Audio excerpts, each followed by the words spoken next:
नमस्कार दोस्तों, आप सभी का स्वागत है हमारे YouTube चैनल में। दोस्तों, यदि आप हमारे चैनल पर पहली बार आए हैं तो हमारे चैनल को सब्सक्राइब कर दीजिए और बेल आइकन को भी प्रेस कर दीजिए ताकि आने वाले वीडियो की नोटिफिकेशन आपको टाइम से मिलती रहे। दोस्तों, अगर आपको पढ़ा हुआ याद नहीं रहता तो इस प्रक्रिया से आप कुछ भी याद कर सकते हैं, कुछ भी सीख सकते हैं। आप किसी भी फील्ड में मास्टर बन सकते हैं। यदि आप कुछ भी सीखना चाहते हैं तो उससे पहले आपको खुद से ये सवाल पूछना चाहिए कि मुझे ये क्यों सीखना है, मुझे इससे मिलेगा क्या, मेरा मकसद क्या है इस कार्य को करने का। सबसे पहले आपके पास काम को करने की वजह का होना बहुत ज़रूरी है, क्योंकि जब तक आपके पास काम करने की वजह नहीं होगी तब तक आपका मन ही नहीं लगेगा उस कार्य को करने में। जिस तरह आपके खाना खाने की वजह होती है आपके पेट की भूख, जो आपको मजबूर कर देती है खाना खाने के लिए, इसलिए आपके पास एक वजह होनी चाहिए। क्योंकि किसी कार्य के कामयाब होने में 50% से ज़्यादा काम आपकी वजह ही कर देती है। जब आपकी वजह क्लियर होगी तो आपका कार्य के प्रति इंटरेस्ट अपने आप ही हो जाएगा। जब आपकी वजह क्लियर होगी तो आप पूरे इंटरेस्ट के साथ उस कार्य को करने लग जाओगे। आपका इंटरेस्ट होना चाहिए काम में। दोस्तों, अगर आपके कार्य करने की वजह स्पष्ट और सटीक है तो आप वो काम भी कर सकते हैं जो आप अभी तक नहीं कर सके। दोस्तों, इससे पहले जानते हैं कि हमारा माइंड किस तरह काम करता है। दोस्तों, हमारे माइंड के मानसिक तौर पर दो हिस्से होते हैं, जिसे चेतन और अवचेतन मन कहते हैं। दोस्तों, कोई भी विचार या जानकारी हमारे चेतन मन से होकर ही हमारे अवचेतन मन तक पहुंचती है।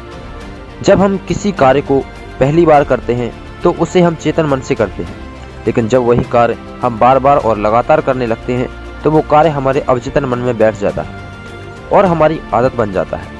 और जब कोई कार्य हमारे अवचेतन मन में बैठ जाता है तो वो कार्य अपने आप होने लगता है। आपको उस पर ज़्यादा ध्यान देने की जरूरत नहीं रहती।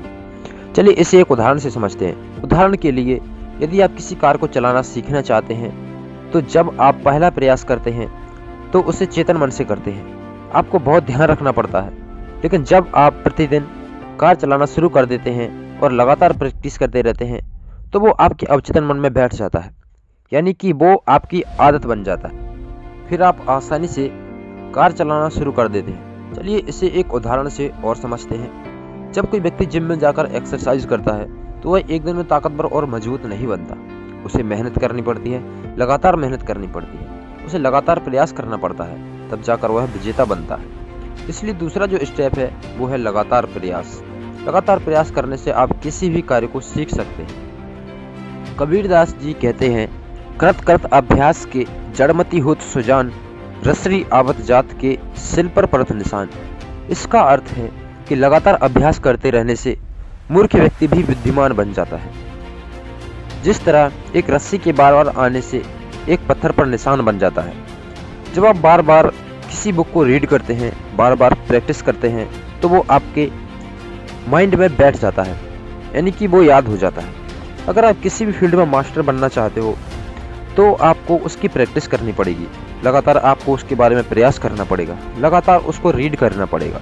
जितना ज़्यादा आप प्रैक्टिस करेंगे उतना ही आप अपने फील्ड में या अपने काम में बेहतर होते चले जाएंगे। मैं आपसे पूछता हूँ कि वो कौन से काम हैं जिन्हें आप रोज़ करते हैं, वो कौन सी बुक है जो आप रोज़ पढ़ते हैं, आप कितना समय अपने फेवरेट काम में लगाते हो। आप जिस भी फील्ड में सफल होना चाहते हैं तो ज़्यादा से ज़्यादा आपको समय देना पड़ेगा। उस कार्य को करने में, उस कार्य को सीखने में आपको बार बार उस कार्य को करना पड़ेगा। लगातार प्रयास ही आपको विनर बनाता है, आपको आपके खेल में, आपको आपकी फील्ड में। सफलता एक बार के प्रयास में मिले या ना मिले ये कुछ कहा नहीं जा सकता, लेकिन यदि आप बार बार उस कार्य को करेंगे तो एक ना एक दिन आप सफल जरूर हो जाएंगे। इसलिए कहते हैं, भाग मत कर प्रयास भाग मत। आप जिस भी काम में कमज़ोर हैं या आपको लगता है एक काम नहीं होगा तो उसमें सफल होने का तरीका है लगातार प्रयास। दोस्तों, ये एक ऐसा फॉर्मूला है जिससे आप दुनिया की कितनी भी बड़ी कामयाबी अर्जित कर सकते हैं। एक काम, एक चीज, एक लक्ष्य, पूरी ऊर्जा उसी में खर्च हो। कोई व्यक्ति किसी एक कार्य को पूरी ऊर्जा से, पूरी आत्मा से और पूरे प्राणों से और पूरे दिल से कर ले तो ऐसा असाधारण परिणाम आता है जो वो कभी नहीं सोच सकता। इतना जबरदस्त परिणाम वो प्राप्त कर सकता है।